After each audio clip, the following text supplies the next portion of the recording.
Hello guys, today we are going to learn the use of 2 .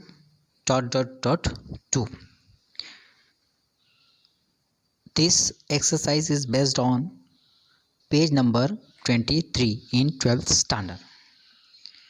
You can see this exercise on page number 23, exercise number F3. So under this we are going to learn this use of 2 . But prior to learn about the use of 2 . It is necessary for us to remind the past our knowledge.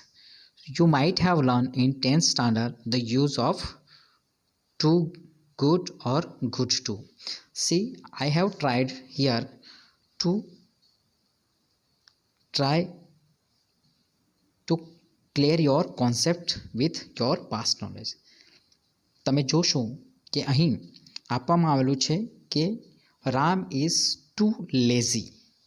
તો અહીં મિત્રો lazy જે word છે, તમે જે word હવે ટુનો ઉપયોગ ક્યારે કરવામાં આવે છે? જે વર્ડ પર તમે એમ્ફેસાઇઝ આપવા માગતા હોય, અર્થાત ભાર આપવા માગતા હોય કે something is in access, something is extremely, જે બાબત અહીં તમારે દર્શાવવાનું હોય. દાખલા તરીકે અહીં લખેલું છે Ram is too lazy. Ram કેવો છે? બહુ જ આળસુ છે. તો અહીં લખવામાં આવેલું છે મિત્રો, જ્યારે અહીં ટુ જે વર્ડ છે તો એનો અર્થ એવો થાય છે કે ઇન એક્સેસ, ઇન એક્સ્ટ્રીમલી અથવા તો એક્સેસિવલી, કે કંઈક વધારે છે. તો તે બાબત અહીં રામના સંદર્ભમાં દર્શાવવામાં આવેલું છે કે રામ ઇઝ ટુ લેઝી. હવે સામે જોશો તમે, જેના પર તમે ભાર મૂકેલો છે, જે વર્ડ પર તમે ભાર આપવા માંગતા હોય તેના આગળ શું મૂકેલો છે મિત્રો? ટુ મૂકેલો છે, જે તમે ધોરણ 10 સુધી ભણી આવેલા હશે. અને હવે અહીં જે બાબત છે કે મહેશ ઇઝ લેઝી ટુ, તો અહીં જે વર્ડ છે મિત્રો ટુ, જે એન્ડમાં લેઝી પછી, અર્થાત અહીં જે લેઝી વર્ડ આપેલો છે એના પછીનો જે આપવામાં આવેલો વર્ડ જે ટુ છે મિત્રો, એનો અર્થ થાય છે અલ્સો. એનો શું અર્થ થાય છે મિત્રો? અલ્સો. એ માર કરશો, એટલે કે જે વર્ડ પર તમે ભાર આપેલો છે તે વર્ડ પછીનો જો ટુ શબ્દનો ઉપયોગ કરવામાં આવે તો સમજવું કે તે શબ્દનો અર્થ શું છે? એક્સેસિવ નથી, પરંતુ ઓલ્સો થશે, જે તમારે માર કરવાનો રહેશે. હવે નેક્સ્ટ સેન્ટેન્સ જોશો મિત્રો, નીતિન ઇઝ ટુ ક્લેવર. આ ક્લેવર, આ જોશો તમે કે નીતિન ક્લેવર છે, પણ જરાક વધારે જ ક્લેવર છે, એટલે ઇન એક્સેસ છે. તો ટુ પછી આપવામાં આવેલો વર્ડ છે ક્લેવર. તો અહીં લખવામાં આવેલું છે તૃપ્તિ ઇઝ ક્લેવર ટુ, એટલે કે તૃપ્તિ પણ બાદ નથી, તૃપ્તિ પણ ક્લેવર જ છે, એનો મિનિંગ થશે. પછી મિત્રો નેક્સ્ટ સેન્ટેન્સ જોશો, દીક્ષા ઇટ્સ ટુ મેની ચોકલેટ્સ. કે દીક્ષા નામની છોકરી છે અને ઇટ્સ એટલે વર્તમાન કાળ દર્શાવવામાં આવેલો છે મિત્રો. ટુ મેની ચોકલેટ્સ, કે દીક્ષા ઘણી બધી ચોકલેટ્સ ખાય છે. તો એના સામે જોશો મિત્રો તો તમે પ્રતિક ઇટ્સ મેની ચોકલેટ્સ ટુ, તો પ્રતિક પણ બાદ નથી, પ્રતિક નામનો પણ છોકરો છે, તે પણ કંઈ બાદ નથી, તે પણ વધારે ચોકલેટ્સ ખાય છે, એમ એનો અર્થ થશે મિત્રો. પછી નેક્સ્ટ સેન્ટેન્સ છે this performance is too good. કે આ પરફોર્મન્સ ઘણું જ સારું રહે. અને એના બદલામાં તમે જોશો અહીં ટુ જે વર્ડ છે, જેમ મેં જણાવ્યું છે આગળ, તો શું છે કે ઇન એક્સેસ, કે કંઈક વધારે છે, કંઈ એક્સ્ટ્રા છે, તે બાબત અહીં ટુ પછી આવેલા વર્ડના ભારપૂર્વક કહેવામાં આવ્યું છે, કે જેનો અર્થ થાય છે ઇન એક્સેસિવલી. અને બીજું છે the previous performance was good to, કે જે ગયું પરફોર્મન્સ હતું તે પણ કંઈ ઓછું નહીં હતું, એ પણ સારું જ હતું મિત્રો. આઈ હોપ તમને આ બાબત ક્લિયર થઈ ગઈ હશે મિત્રો. હવે આપણે જે ધોરણ 12માં આવે છે તે પ્રમાણેના આ વાક્યો હવે આપણે શીખવા જઈ રહ્યા છીએ, જે તમે ધ્યાનથી સાંભળશો.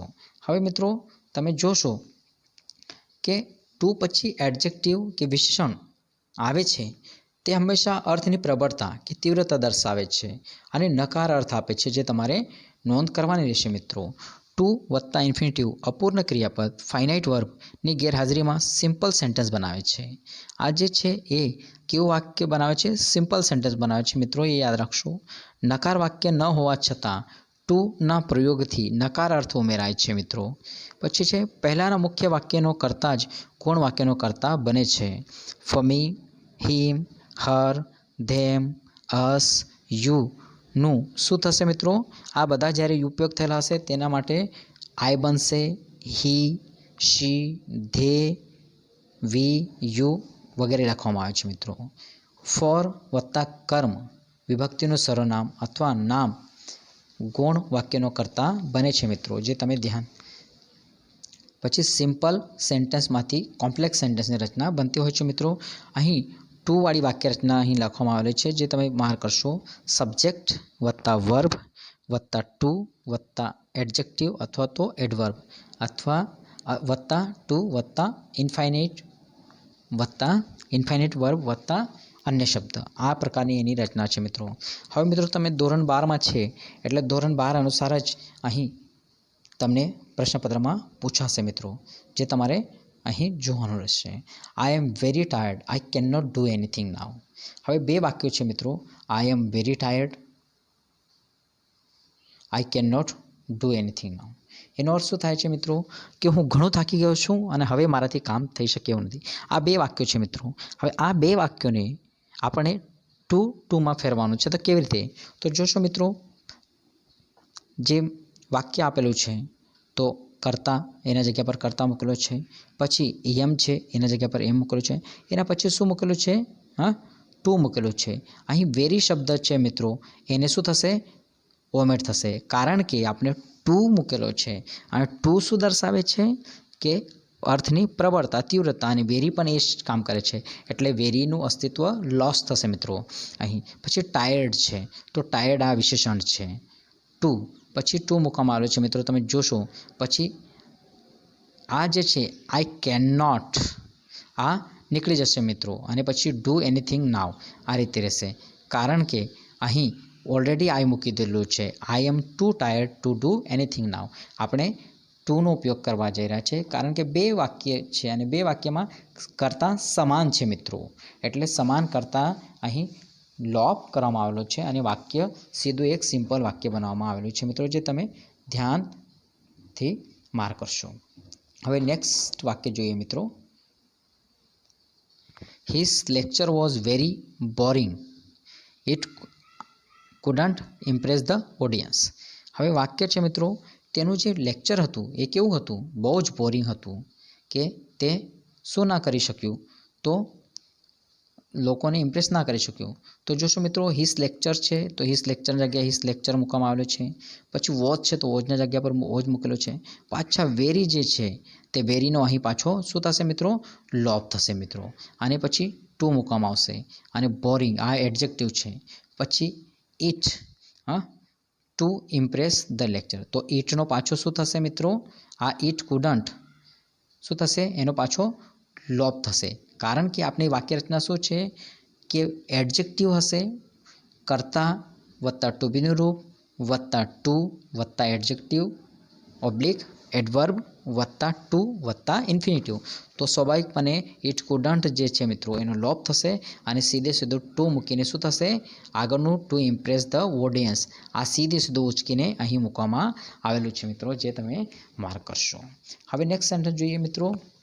You are very young, you can't understand the matter. તમે એટલા બધા યંગ છો, તમે આ બાબતને સમજી નથી શકતા. તો મિત્રો બે વાક્યો છે. તો યુ આર, તમે જોશો યુ આર, તો યુ આર મૂકી દીધો છે મિત્રો. પછી આગલા સેન્ટેન્સમાં જેમ વેરી તીવ્રતા દર્શક શબ્દ જે છે એને કાઢવામાં આવ્યો છે, તો અહીં પણ અહીં એને કાઢવામાં આવશે મિત્રો, જે તમે ધ્યાનથી જોશો. યુ આર તો જોશો યુ આર ટુ યંગ, પછી ટુ મૂકેલો છે young, to understand the matter, કે તમે એટલા બધા યંગ છો કે તમે આ મેટરને સમજી નથી શકતા. યંગ હોવા છતાં સમજી નથી શકતા, જે બાબત અહીં આપવામાં આવેલી છે મિત્રો, નેગેટિવ અર્થ દર્શાવે છે. પછી નેક્સ્ટ સેન્ટેન્સ છે મિત્રો. The syrup was very bitter. અહીં સિરપ એટલું બધું કડવાશ હતું કે the child couldn't drink it. તો બે વાક્યો છે મિત્રો, તમે માર્ક કરશો કે સિરપ કડવું હશે, બાળક પી નથી શક્યું, બે બાબત દર્શાવવામાં છે. તો જેમ પહેલા વાક્યમાં ધ સિરપ કરતા છે તો અહીં સિરપ સીધું મૂકેલું છે. પછી ભૂતકાળનું ટુ બીનું રૂપ છે તો ભૂતકાળનું ટુ બીનું રૂપ સીધું મૂકવામાં આવેલું છે મિત્રો. પછી એના પછી શું મૂકવામાં આવે છે? આ વેરી છે, વેરીનો પાછો શું થશે મિત્રો? તીવ્રતાદર્શક શબ્દ છે એટલે એનો લોપ થશે અને એના જગ્યા પર શું મૂકવામાં આવશે? ટુ મૂકવામાં આવશે મિત્રો. પછી એડજેક્ટિવ બીટર, પછી શું લખવામાં આવે છે કે ધ ચાઇલ્ડ કુડન્ટ, તો the child four the child લખવામાં આવે છે ટુ ડ્રિંક, કે આ જે છે એટલી કડવાશભરી દવા છે કે બાળક પી ના શક્યો મિત્રો. પછી નેક્સ્ટ સેન્ટેન્સ છે મિત્રો, it was very dark V couldn't C any nothing. તો વાક્ય ભૂતકાળમાં છે મિત્રો કે એટલું બધું અંધારું હતું કે અમે એને જોઈ ના શક્યા, કંઈ જ અમને દેખાતું નહોતું. તો એનું જોશો મિત્રો કે કર્તાની જગ્યા પર કર્તા છે મિત્રો કે it was too dark for us to see anything, કે એટલું બધું અંધારું હતું કે અમે જોઈ ન શક્યા. કે વેરીનો પાછો અહીંથી લોપ થશે મિત્રો, જે તમારે માર્ક કરવાનો રહેશે. અર્થાત કે તીવ્રતા દર્શક જે શબ્દ છે એને કાઢીને આપણે આ પ્રમાણેનું વાક્ય બનાવવામાં આવે છે. હવે નેક્સ્ટ સેન્ટેન્સ છે મિત્રો, time is very precious I can't B vested. તો ઇટ કાન્ટ બી વેસ્ટેડ અહીં લખવામાં આવ્યું છે મિત્રો. તો આ વાક્ય જે છે મિત્રો આ પેસિવ કન્સ્ટ્રક્શન છે મિત્રો. અને ટાઈમ ઇઝ વેરી પ્રિસિયસ, કે સમય ઘણો જ કિંમતી છે, કે ઇટ કાન્ટ બી વેસ્ટેડ. તો જોશો મિત્રો ટાઈમ આ કરતા છે, વાક્યનો સબ્જેક્ટ છે તો ઇઝ મૂકેલો છે. ટુ પ્રેસિયસ, વેરીને પાછું કાઢવામાં આવશે મિત્રો અને શું કરવામાં આવશે? ટુ મૂકવામાં આવશે. પ્રેસિયસની જગ્યા પર પ્રેસિયસ છે જે અહીં ઉપર આપેલું છે, પછી ટુ મૂકવામાં આવશે અને ટુ બી વેસ્ટેડ. તો અહીં ઇટ કાન્ટનો પાછું લોપ થશે, કારણ કે અહીં એનો ઉલ્લેખ થઈ ગયો છે, ઇટ કાન્ટ બી વેસ્ટેડ, તેનો ઉલ્લેખ અહીં કરવામાં આવેલો છે કે time is too precious to be wasted. પછી નેક્સ્ટ છે, the water is very cold I can't take bath with it, કે પાણી ઘણું જ ઠંડુ છે, હું એનામાં સ્નાન નહીં કરી શકું, કે હું બાથિંગ નહીં કરી શકું, એવું કહેવામાં આવેલું છે મિત્રો. તો જોશો મિત્રો જેમ મૂકવામાં આવેલું છે તે જ પ્રમાણે ધ વોટર ઇઝ મૂકેલું છે, પછી વેરીનો લોપ થશે મિત્રો, પછી too cold for me to take a bath, કે પાણી એટલું બધું ઠંડુ છે કે હું એનામાં નાહી શકતો નથી, જે નેગેટિવ સેન્સ બતાવે છે મિત્રો. પછી નેક્સ્ટ વાક્ય છે મિત્રો,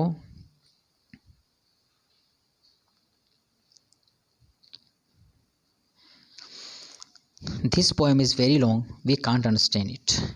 આ કવિતા બહુ લાંબી છે, અમે સમજી નથી શકતા, એવી બાબત દર્શાવવામાં આવે છે. તો કર્તાની જગ્યા પર કર્તા છે મિત્રો, તમે જોશો વર્તમાન કાળનું ટુ બીનું રૂપ છે, પછી ટુ વેરીનો પાછો લોપ થશે, તીવ્રતા દર્શક શબ્દ છે એટલે ટુ લોંગ મૂકવામાં આવ્યો છે. ફોર અસ વી છે એટલા માટે શું મૂકવામાં આવ્યું છે? એના માટે સર્વનામ તરીકે ફોર અસ વિભક્તિનું રૂપ લેવામાં આવશે. પછી to understand it, can not નીકળી જશે. કેમ નીકળશે? કારણ કે ટુનો જે ઉપયોગ છે, આ ટુનો ઉપયોગ it self indicates a negative sense, that's why cannot is omitted from this sentence. So this poem is too long for us to understand it.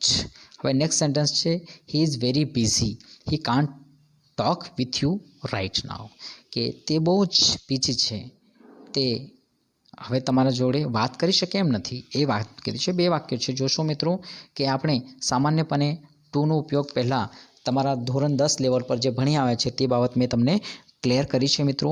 હવે આ જે બાબત છે આ ધોરણ 12નું જે પ્રશ્નપત્ર છે એ મુજબ મોટા સેન્ટેન્સ પૂછાય, એટલે બે વાક્યો મળીને પૂછાય છે. એટલા માટે મિત્રો બે વાક્યોનો એ કહેવામાં આવેલું છે અને મેં તમારા સમક્ષ આ બાબત રજૂ કરેલી છે.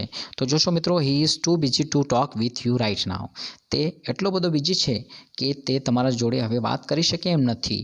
આ એનો અર્થ થાય છે મિત્રો, વેરીનો પાછો લોપ થશે અહીંથી, તમે એ બાબત છે. પછી હી કાન્ટ, તો એ જે છે તમે જોશો મિત્રો તો હી કાન્ટ એનો પાછો લોપ કરવામાં આવશે, કારણ કે અહીં હી આપી દેવામાં આવેલો છે. He is too busy to talk with you right now, કે એટલો બધો બિઝી છે કે એ તમારા જોડે વાત કરી શકે એમ નથી. પછી નેક્સ્ટ સેન્ટેન્સ છે મિત્રો, the bag is very heavy the child can't carry it, કે બેગ જે છે એ એટલી બધી હેવી છે કે બાળક એને ઉચકી ના શકે એવું છે. તો એનું તમે જોશો મિત્રો તો વાક્ય છે the bag is too heavy. The bag is too heavy. આ હેવી એડજેક્ટિવ એટલે કે વિશેષણ છે મિત્રો for the child to carry it, કે ધ બેગ જે કર્તા છે એ કર્તા અહીં મૂકેલો છે મિત્રો. ઇઝ વર્તમાન કાળ છે. ટુ જેમ મેં તમને કીધું કે હેવી આ શબ્દ પર ભાર મૂકવામાં આવેલો છે, એટલે કે કહેવાનું તાત્પર્ય એવું છે કે the bag is too heavy for the child to carry it, કે બેગ એટલો બધો હેવી છે કે એ બાળક એને ઉચકી ના શકે એ પ્રમાણેનો અર્થ દર્શાવવામાં આવેલો છે મિત્રો. મિત્રો લગભગ આપણે 8 થી 10 સેન્ટેન્સ જોયા છે આ પ્રકારમાં. જો તમને આ તમારો આ જે કોન્સેપ્ટ છે ટુ વાળો આ કોન્સેપ્ટ લગભગ તમારા માઇન્ડમાં ક્લિયર થઈ જ ગયો હશે, અને જો ના ક્લિયર થયો હશે તો please comment it and in the next video I will come with before you with solution. I will be on the level of best. Thanks friends. Thank you.